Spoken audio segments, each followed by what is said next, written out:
My last video was about why I loved BYU-Idaho, the reason why I came here and the decisions that led me to that, and my experiences involving it. And I do not deter from that in the slightest. I truly love this place.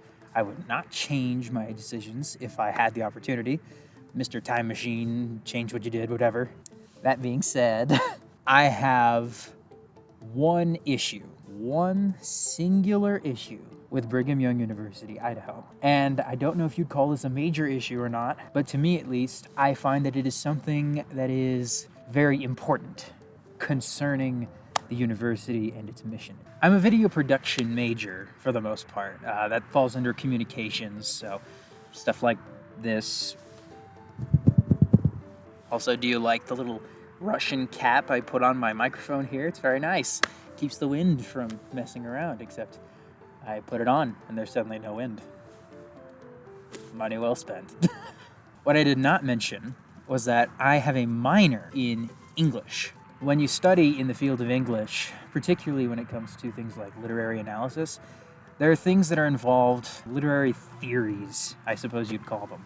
You know, the classic ones, post-colonialism, feminism, racism, a lot of isms. They taught us well in each of these disciplines. Basically, the large portion of my English education has basically been an emphasis on analyzing texts through a particular literary theory lens. Films and books from the same point of view as, say, for instance, how can I interpret this through a feminist lens? Or how can I interpret this through a racist lens? What I found most interesting was that despite all of these different lenses, there was something missing.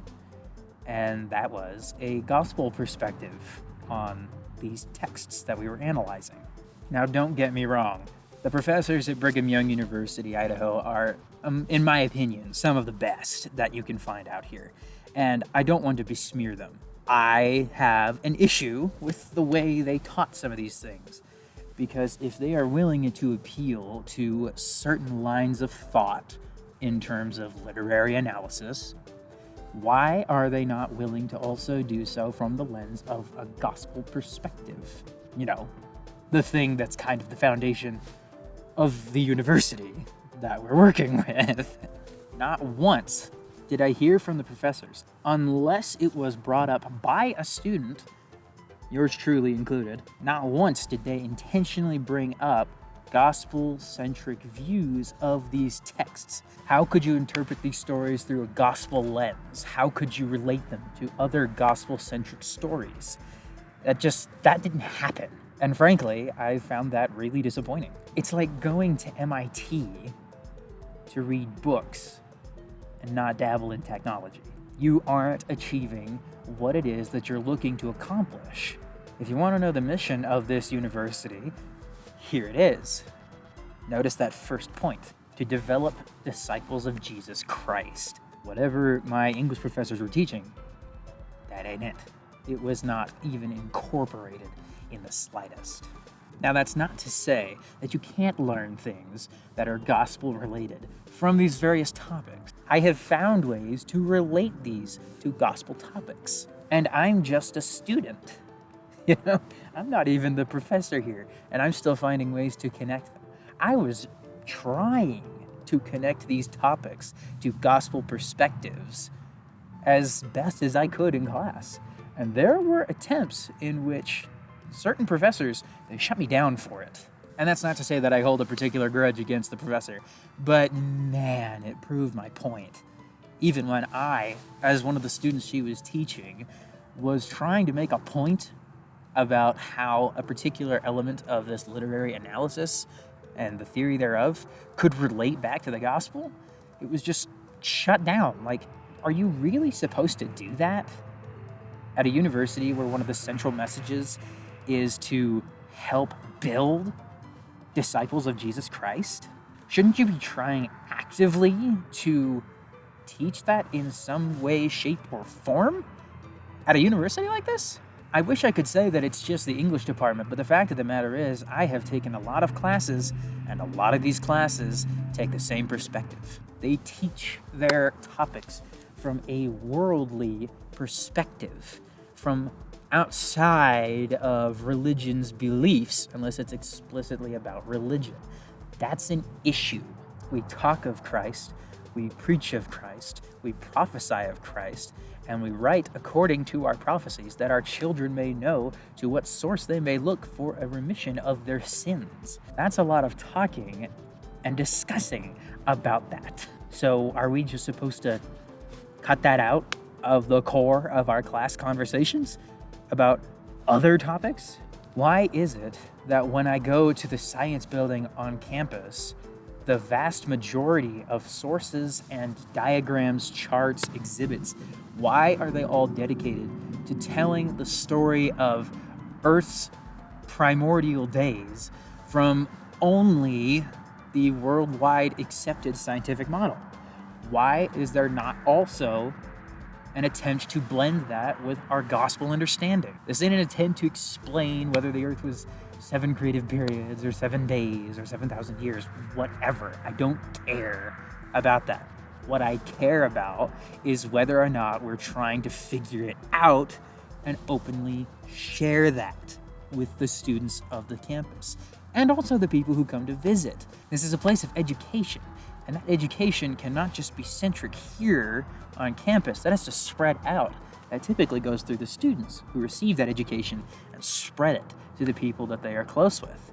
So it's not just a problem that's only campus-centric. This is a wide-reaching expanse of an issue. Well then, Karson, what do you expect us to do about it? I mean, we're just trying to give them an education. Yeah, you are, but you're supposed to give them a different education. Latter-day Saints are supposed to be a peculiar people. We're supposed to be weird. We're supposed to be strange, or at least that's how we're perceived by other people. Our beliefs are not the same as theirs.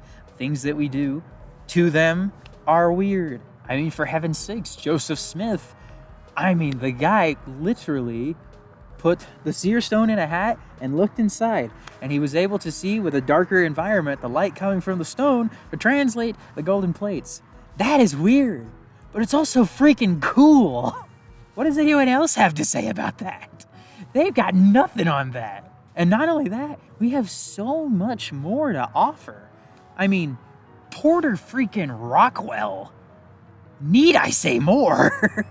We, as a peculiar people, cannot afford to keep giving the same mishmash, hashed-out education that almost every other university in the world is trying to give out. It doesn't work like that. We are not going to be able to do what we as Latter-day Saints believe we need to do if we're stuck in that same rut. If all we're doing is just giving them the same thing over and over that they could have had at any other university of their choice, and there's many who have a lot of choices, then what was the point of coming here? Because it's cheap? No. If that was it, then the model would look completely different. We would not see the same assembly of people that are here. It would be vastly different. Not to mention, this university in particular has a very special title administered unto it by one of our very own apostles, who, need I remind any members of the church who might be watching this, we sustain as a prophet, a seer, and a revelator, aka someone we should be paying attention to. And this is what he said. BYU-Idaho is not just a university. You are not merely university students. Studying here involves much more than taking tests and performing well in academic classes, although your academic development and importance truly are important. But there are essential lessons to be learned and preparations to be made at this DPC by the Lord's Latter-day disciples. Are we doing the Lord justice? Are we doing his gospel justice if we are just teaching our students the same way the world would teach them? The same things. Nothing new.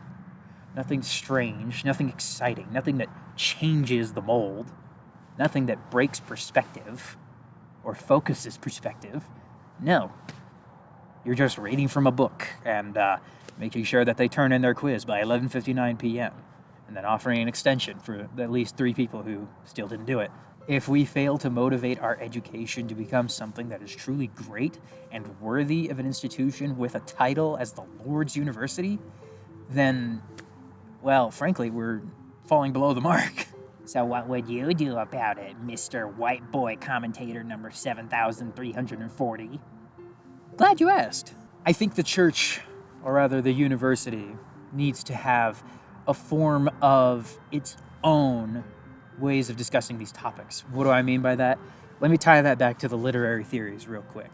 I believe that a literary theory itself should be made from the perspective of the gospel. A working title I've been thinking of for a gospel literary theory perspective is not necessarily Christian perspective, but rather Latter-day Restorationist perspective, or perhaps just Latter-day Saintism. And this literary theory would be filled with relations to the gospel. How would we discuss a book from the lens of what prophets have said about certain topics? How would we process this from what we see the Book of Mormon talk about in regards to the topic? Why don't we have something like that? It's things like this that I think could make this university so very special and can also help keep it from the influence of the outside world that seeks to destroy us because it hates us. We believe in an adversary who is trying to destroy us in every single possible minute way, including our form of education. If we know that, why aren't we doing anything about it?